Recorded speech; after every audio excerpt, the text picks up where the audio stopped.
Hello and welcome to Red's List once again.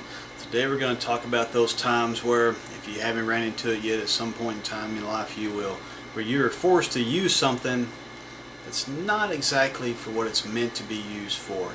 Today we're going to talk about, well, what some people call redneck engineering or southern engineering. Watch this.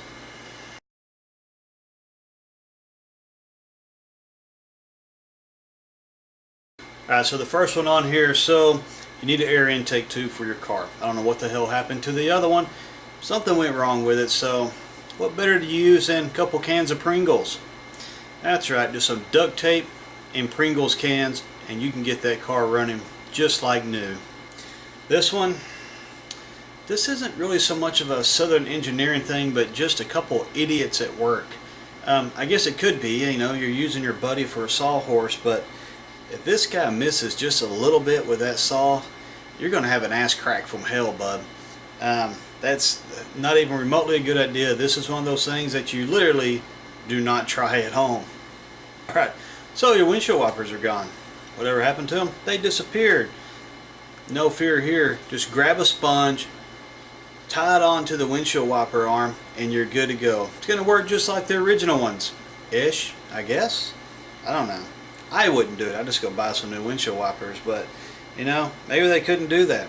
I don't know. Alright, this one just kind of scares the hell out of me to think that there might be somebody on the road like this. Got a light switch for the brakes. Normally your brake lights come on when you hit the brakes. As soon as you hit the brakes, brake lights come on. That's to let the person behind you know that you're slowing down or stopping.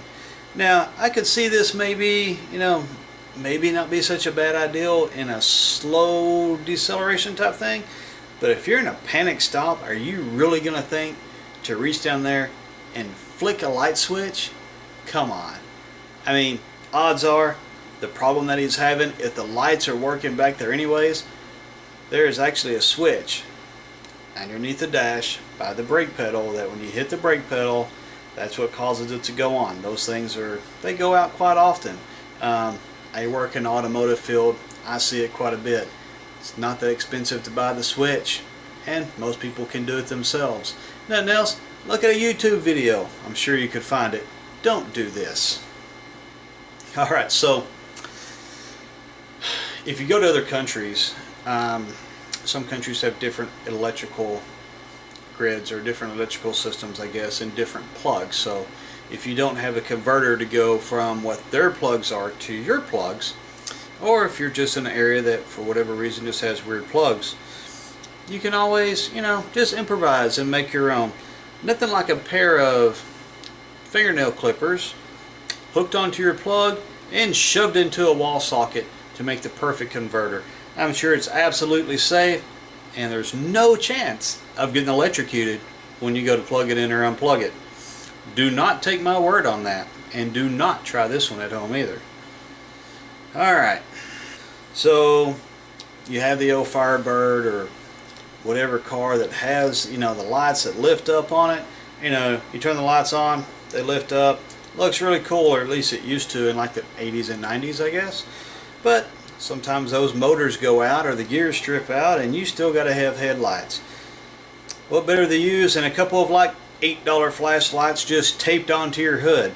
Just walk out there, turn them on, and you're good to go. I don't know what the hell you're going to do if you need brights, but I don't know, maybe put new batteries in them, they'll be brighter. You know, I guess sometimes you just got to do what you got to do, but I think I'd figure something else to do. Here's another one of these. Don't have the right converter for your plug? Just make your own. Nothing like looks like it's a key for one. The other one looks like maybe a keychain that he unraveled and shoved in there. You know, there again, I'm sure it's absolutely perfectly safe as long as you don't use it and don't touch it. You know, that's probably about it. Alright, so this one is definitely some redneck engineering. Door's gone to your truck. I don't know what the hell happened to the door to the truck. I mean, even if it was dented, it would be better than this, but whatever reason, the door's gone on your truck. I don't know, maybe you had it in reverse, the door open, or maybe you opened the door and somebody ran over it. But don't worry about that. All you gotta do is cut the door off your bedroom in half and just bolt it onto your truck. works fine. It's great, great look. It's even got some texturing to it, some design to it. It looks great. If you just paint it the same color as the truck, I'm sure that'd be fine. Alright, this one is, I think this one is just more stupidity than anything. So there is such a thing. There is actually a thing called overloading your plug. I think this well exceeded that. This reminds me of probably what it would have been like on National Lampoon's Christmas Vacation when he lit up the house with all those lights all over it. This is absolutely insane. I wouldn't get anywhere close to that and feel remotely safe with it. I'm really surprised if it hadn't already that breaker doesn't just flip. You know, that's got to be pulling way too much out of that. Another one of those, don't do that. Just don't be an idiot. So, you go take a shower, shower head's broke, gone, missing. Somebody stole it, had a wild party, everybody got drunk, wake up, shower head's missing. I don't know.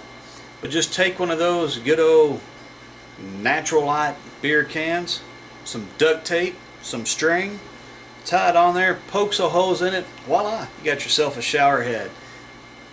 Nothing like it. It's going to be a one of a kind. You'll be the only one that has it, and probably the only one that would want to have it. But it'd be unique just for you. This one, well, this one really wasn't engineering, and this is just one that popped up. It was actually going to be the end of this video, but I don't know how good you'll be able to see it on here. This was actually on my way to work.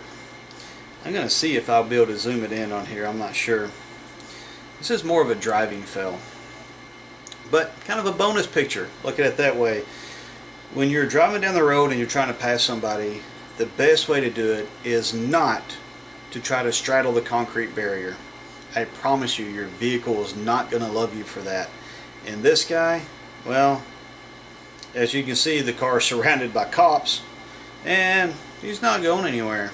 I don't know if he got arrested or if they were just all there to block 3 out of the 4 lanes of traffic because this car is off on the shoulder. Obviously, he's not blocking traffic, but they felt the need to just block off everything and cause an extremely large backup.